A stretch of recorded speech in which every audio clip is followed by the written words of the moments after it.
Welcome to my channel top lines defence info.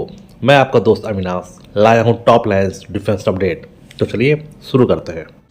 Russian government अपने fifth generation के fighter jet Su-75 checkmate को Indian air force को बेचने के लिए फिर से कमर कस चुके हैं।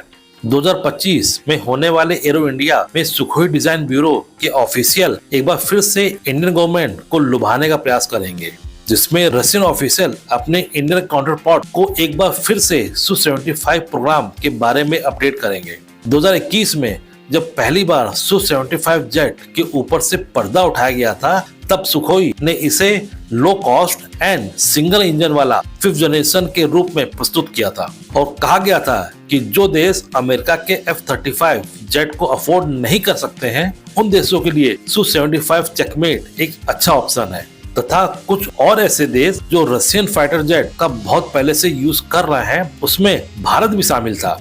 ऐसे देशों के लिए Su-75 एक अच्छा ऑप्शन है एक ट्रू फिफ्थ जनरेशन का फाइटर जेट को अपनी एयरफोर्स में शामिल करने का।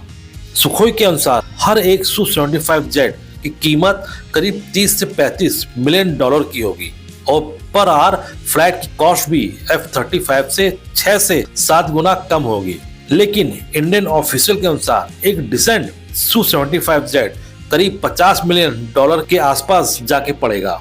इससे पहले जब रसिया ने इंडिया को Su-75 चेकमेट का ऑफर दिया था, तब इंडियन एयरफोर्स द्वारा इसे रिजेक्ट कर दिया गया था। लेकिन इसके बाद भी रसिया लगातार इंडिया को इस जेट को खरीदने के लिए बोल रहा है।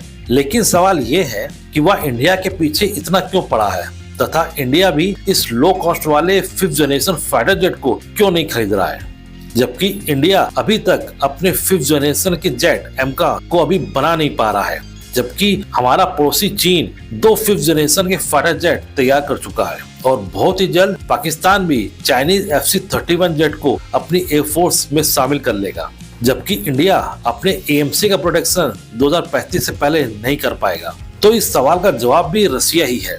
आप में से काफी व्यूअर्स को शायद पता होगा कि Su-75 जेट से पहले इंडिया और रसिया एक नए तरीके के फिफ्थ जनरेशन Su-57 को डेवलप करने के लिए डील साइन किए थे, जो कि रसिया के पाकफा नाम के फिफ्थ जनरेशन जेट के ऊपर बेस्ड था। डील के तहत इंडिया को अपने शेयर का अमाउंट रसिया को ट्रांसफर करना था और उसके बदले रसिया Su-57 की टेक्नोलॉजी इंडिया के साथ शेयर करना था।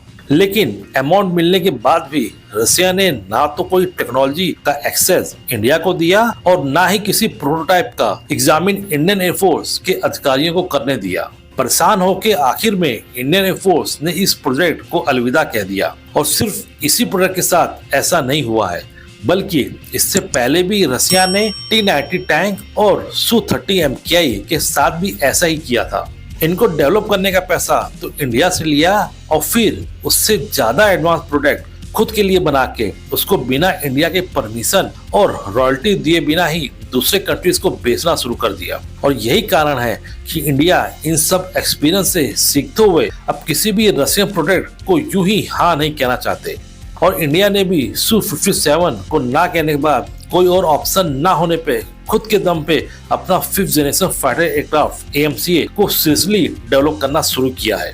और ये सिर्फ एक रीजन नहीं है कि रसिया लगातार इंडियन गवर्नमेंट को फोर्स कर रहा है अपने Su-75 चेकमेट के खरीदने के लिए। जब शुरुआत में इंडिया ने Su-75 को लेके कोई इंटरेस्ट नहीं दिखाया, तो रसिया ने Su-75 को लेके यूनाइटेड अरब एमिरेट्स से डील साइन की, जिसके तहत UAE को Su-75 को डेवलप करने के लिए फंड देना था, जो उसने दिया भी। लेकिन ये प्रोजेक्ट पूरी तरीके से बंद हो गया यूक्रेन रसिया की जंग के कारण तथा बाद में US के सैंक्शन के कारण अब ये प्रोजेक्ट पूरी तरीके से खत्म होने के कगार पे आ चुका है। और इसी कारण से रसिया ने इंडिया को ये ऑफर दिया है कि अगर वो MRFA के तहत 114 फाइटर जेट को कैंसिल कर दे, तो वह Su-75 की पूरी टेक्नोलॉजी इंडिया को ट्रांसफर कर देगा तथा इसकी एकमात्र प्रोडक्शन लाइन भी इंडिया में ही ऑपरेट करवाएगा। अगर इंडिया के पॉइंट ऑफ व्यू से देखा जाए तो अभी जो स्थिति एमका के पोजीशन को लेके है, उसके हिसाब से Su-75 एक बढ़िया ऑफर है,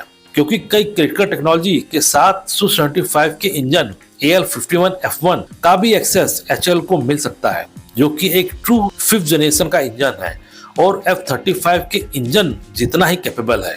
और ये इंडियन एयरफोर्स की कैपेबिलिटी काफी ज्यादा उठा देगी। लेकिन इंडियन एयरफोर्स को पिछला एक्सपीरियंस भी याद रखना होगा। मेरे ख्याल से इंडियन एयरफोर्स और एचएल को थोड़ा और वेट करना चाहिए तथा रसिया से पहले एक मेच्योर प्रोटोटाइप की डिमांड करनी चाहिए, ताकि इंडियन साइड ये निश्चित कर सके कि जो टेक्नोलॉजी एक 5th जनरेशन के फाइटर जेट में होनी चाहिए या इसका इंजन वो परफॉर्मेंस दे रहा है या नहीं जो इंडियन एयरफोर्स के क्राइटेरिया में फिट हो, और उसके बाद ही Su-75 या MCA में से कौन सा बेस्ट होगा ये डिसाइड करना चाहिए।